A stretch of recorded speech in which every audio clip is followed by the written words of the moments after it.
Time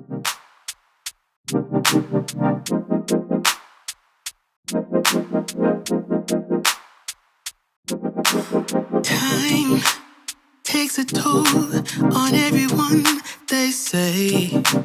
Time is merciless, it won't wait for us to change. Time, I am stressing out, I can't figure out what to say. Oh, time, just give us time. Time, looking back on pictures, and I find it hard to see you and myself in places where we used.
Hey, hello. Good morning, good afternoon, and a good evening from wherever you are watching us from here at the UNN TV. For those of you who are new here, my name is Hanifa, and I'm here yet with another episode of your Right in the Law show here at the UNN TV. I hope you've been keeping well. Yeah, it is very challenging times that we are living in, and I hope you've been keeping safe and trying to protect yourself against the COVID and all things COVID. So I think this is what we're going to be talking about worldwide for the next few years. Seems like the COVID is here to stay. But well, I'm here. Apologies that I have been away for quite some time. Life happened, I had a few work commitments and a few everything happened, and I have life to live as well. So I decided to have some little bit of time off in between recording and everything. So I've been away for quite, I think, 2 weeks. But the good news is I'm here, back again, and yes, thank you for tuning in, and thank you for coming back always, and thank you for being here. like we have always said, here at the UNN, we are not the most educated or the most knowledgeable individuals, but we are always here to share the little knowledge, the little skills and everything we have with you guys, and to enable you to become an active citizen of Uganda. It is heavily believed that it is only an active citizen, rather an informed citizen, who can be an active citizen, and which is why we are here. Interestingly, much as we're giving you information, we're giving you knowledge and all that kind of thing, we are at the same time learning from you, so which is kind of a two-way kind of process or relationship. Also, on a personal note, I feel like sometimes when I'm talking, I am really talking to you physically. You know how the world has changed. Like it's more like a virtual relationship. So it feels like sometimes it's I am really there speaking to people physically, and I am kind of beginning to get more comfortable with public speaking, which is not my thing, but I try to do. I hope most of us would agree. Speaking on a public medium is not something easy. So, but with learning and having an open mind, like I can learn and do things. So here we are. Yes. So, and I hope what else do I want to say? Yes, so I may be a little bit whispering. I hope I'm not, because my house is kind of full. It's school holiday time this side, so kids around and kind of thing. They're watching a movie, so I don't want them to interact saying what am I doing in there. As soon as how kids are kind of interesting, as soon as they hear you locked away in a certain room, that is when all the questions start coming. Oh, I want this, I want that. And here, if you hear any noise in the background, yes, I'm a parent, so I have children and I live with some people in my house, so there may be some moving up and down, but luckily I can afford to have a media room or a private room where I can do the teaching, or should I call them the tutorials, or I don't know, where I can be able to reach out to you, which is very good. So as I wait on two more people to log in, we may have a chit chat. And yes, what have I been doing? Yeah, I've been really engrossed with work. As an adult, work gets really in the way that we spend most of our adult life working. I'm not complaining. I'm very grateful that amidst the pandemic, I still have a job, full-time employed, which most people do not really have. That was around December last year. I've been cut off work, but luckily I had a Christmas. Nothing happened to me. Life kept on going as normal, and the only problem will be I think I did go. I'm 72 years. Early January was expected to be off. Yes, that's it. So since then we've been full-time last year. For Christmas, and hopefully we had a Christmas we go back to normal work, kind of COVID normal, and we get back into work. So yes, I think that's a little bit of the introduction, and I should say let's just get into what it is today I have in store. Of COVID normal, and we get back into work. So yes, I think that's a little bit of the introduction, and I should say let's just get into what it is today I have in store. So, and that finally brings us to today's episode. I have named this episode Democracy I put democracy in quotes in a dictatorship. Wednesday the 15th of September was the International Democracy Day, Democracy Day, where Uganda participated in these activities with the hashtag Democracy Day in Uganda, in UG I should say, and then lots of things were happening where the major activities of this day were carried out by the Civic Space TV or Civic Space something, with one of Uganda's resilient advocates, Miss Sarah Biretti, I think that's the right pronunciation, of Center for Constitutional Governance. It is really important that young people, amidst the scrapping of civic education in Uganda syllabuses, are finding ways and they're engaging in meaningful civic debates. I found this to be really good, and that this center is really doing great work. Though I am very late to the party, yes, I know. And I'll be talking about democracy in a dictatorship with reference to Uganda in particular. A few questions keep hanging every time I must say we read about democracy in Uganda. Questions like, can Uganda have both? That is, a dictator at one side and democracy at the other side, or both all at one time. So we have a dictator and we're having democracy. Where Uganda is one of a few nations in the world with a president who has ruled for a very, very long time.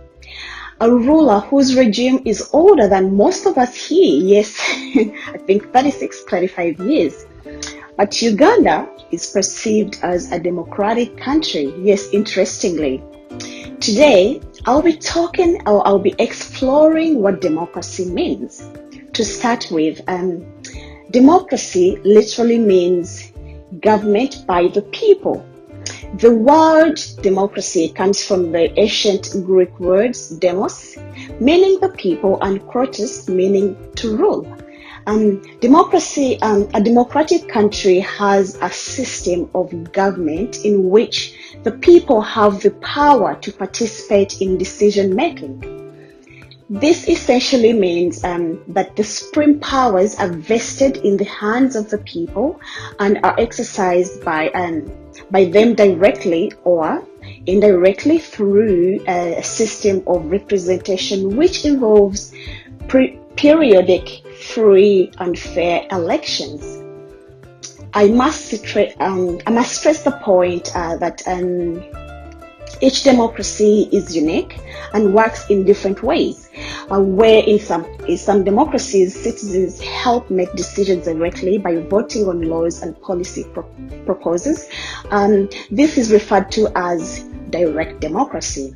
In other countries, for example, Uganda, citizens choose representatives to make decisions on their behalf. This is referred to as representative democracy, where you elect your local member of parliament or your local council, etc., etc. On the other hand, yes, a dictatorship is a form of government in which one person or a small group of people possesses absolute power without effective constitutional limitations.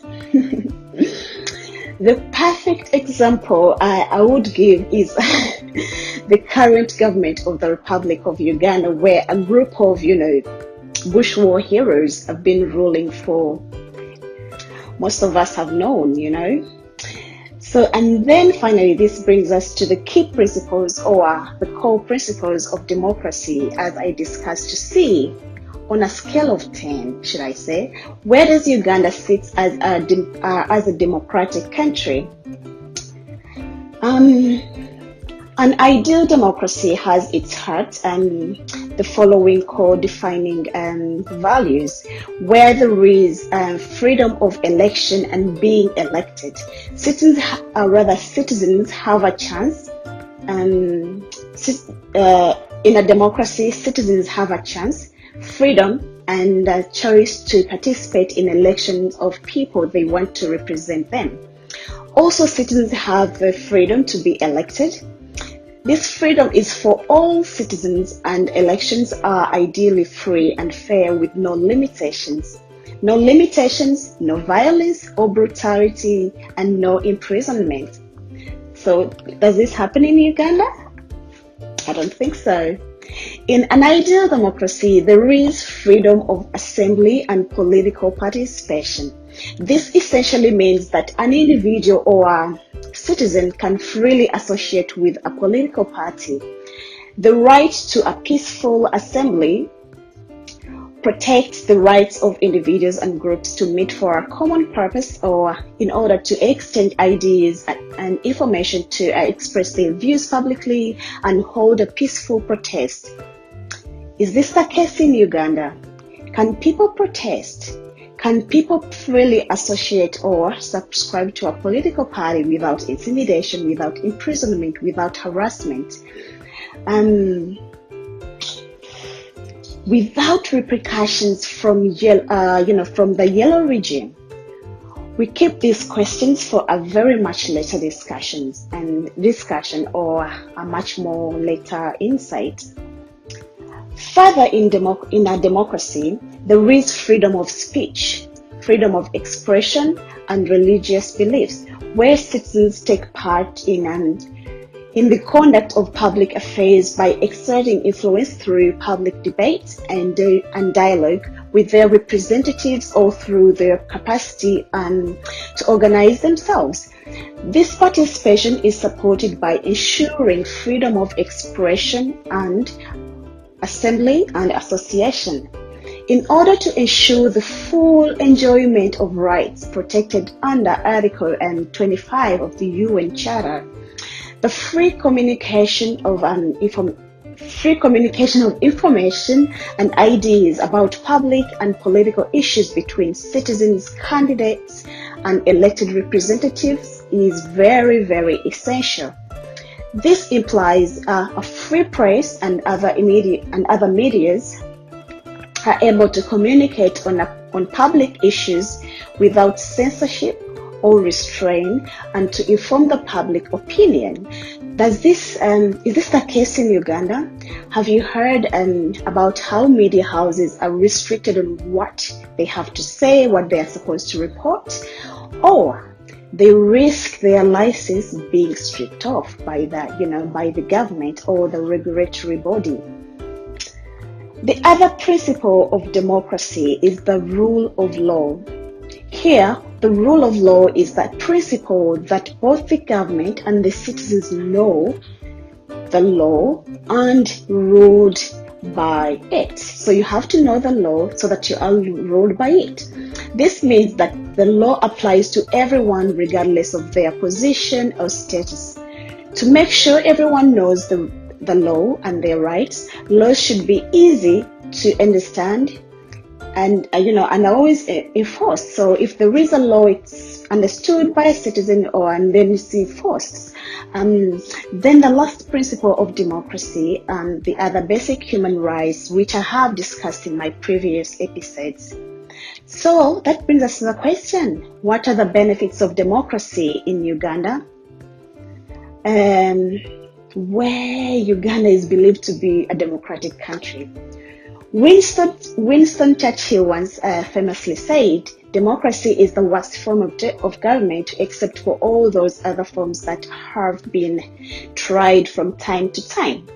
Although not perfect, democracy aims to bring most benefits to the most number of people, and these include: there are always ways to resolve, for example, different views and conflicts peacefully. There is respect for human dignity, the freedom to act, speak, and think freely, as long as it does not stop others from doing the same. There is equality before the law. There is safety and secure community. Good government that is effective, that is transparent, that is responsive and accountable to its citizens. Then the other benefit is the ability to hold elected leaders or rulers accountable. However, in Uganda, democracy is a dream that Ugandans see on a paper, but in reality in Uganda, democracy has been or is challenged by corruption. There is inefficiency. There is the role of the antisocial elements. There's growing economic and social inequalities. There is corruption. There is no rule of law in Uganda. So this all undermines democracy. In the 21st century, which means there is more periodic elections, where in Uganda the periodic elections take place every 5 years, and the same ruler has been elected for the last 5 years. So does that mean we're democratic? I don't think so. It means that the permanent public scrutiny and restraint to power, wherever it is exercised in the democratic and cross-border field or government and civil society, the historic structure for one person, one vote over and over. So in the new age, of minority democracy. Elections still, however, count, but parties and parliaments now have to compete with thousands of minority organizations and networks and lots of other people that they try to keep power on its toes. So if there is competition, you're keeping the leaders on their toes, which is not the case in Uganda, where we have a very oppressing constitution that has again and again oppressed the citizens but aided the ruler. Our constitution has a whole chapter which is dedicated to human rights, which rights are basic core principles of democracy. But these rights, again and again, have been violated by the government. There's been imprisonment, there's torture, and so on and so forth. So, it is even a democratic country? Is it even a democratic country? In my opinion, I don't think so. Uganda's democracy is just like basically something we see on paper, where only a blind person would believe that Uganda is a democratic nation. We shall all remember, Uganda is something, rather a country, I don't want to say something, which heavily relies on donations, foreign aid, and so on and so forth. So some of these foreign donors or aid donors, they want to keep their relationship with, or they want to maintain a relationship with only a country which exercises democracy. So which is why we always see elections are always held just to, I would say, to sugarcoat that Uganda has democracy, but in real actual sense, there is no democracy. So because donors say you have to be a democratic nation for us to be able to exchange, to give you monies or whatever they do, or to exchange relationship or to have a relationship with such a country. So this is why we see, I was watching a talk. Was it a talk show, an interview? I just don't call it a talk show because the president talks like he's addressing some of his offsprings, and where he was saying, Uganda is indeed, there is freedom of speech. Yes, actually true, if we say freedom of speech, where he goes on to mention, there has been, since he came into power in 1986, there has been a number of radio stations which have opened up here. I'm not so sure about how many radio stations are in Uganda, but they are radio stations. But interestingly, when we base on that freedom of speech, there are radio stations, yes, but where someone tells you, I have to read a script which you're going to, about things you're going to air, everything which you have to produce, or if it's a TV station, if it's a radio station, everything has to go via the State House so that all the scripts are examined. Is this really still freedom of speech? Where the newspapers are censored, where whatever you have to report on has to be edited to suit the ruling regime, taste. Is this really still democracy? And which democracy calls for freedom of speech? So in my own personal view as an individual, as Hanifa, I say, this guy is so cunning, and I should say, the ruling regime is very cunning in that they know democracy talks about freedom of speech, so let's give them their newspapers, we're going to give them radio stations, TV stations, but in the back, we have to guide them. Actually, it's guided media production, where we have to guide you on what you have to give out to the general public, and this is exactly what is happening in Uganda, and we're saying, yes, we have democracy. So when you Google Uganda right now, it's going to say it's a democratic country. So we say, yes, we have we respect human rights, where we have lots of different human rights organizations in Uganda, and we have a very whole chapter dedicated to just human rights. And then we're still saying, yes, because democracy is talking about human rights protection. So we're going to dedicate our whole constitution to human rights. And, these are things on paper to me. These are just things on paper just to keep a dormant person, to lie to a dormant individual that, yes, you have this, but basically in reality and in practice, there is nothing. There's no freedoms at all. So where you can't come up and wear your red, blue, whatever, and go protest, where you cannot really stand up on a medium where and speak your mind, speak what you feel like without being pulled out of the radio station or the TV station by the ruling regime. Is that still democracy? Where we have to democracy talks about protection of human rights again, where in Uganda people are still dying, for just the basic diseases, which are basic treatable diseases, where there is, under human rights, we have where the well-being of, your citizens, well-being of citizens of a country is protected. So where a country or a government provides the basic health care, is this the case in Uganda? No. People are still dying, just for malaria. There is no medication in hospital. There are no beds in hospital. But still, we are saying we are a democratic country where you cannot stand up and speak your ground. I know someone would say you are speaking, but I'm very far away from Uganda, and I don't know if I was in Uganda, I would have been able to speak what I'm speaking right now. And then when you talk about human rights still, under human rights, education is, a very essential right.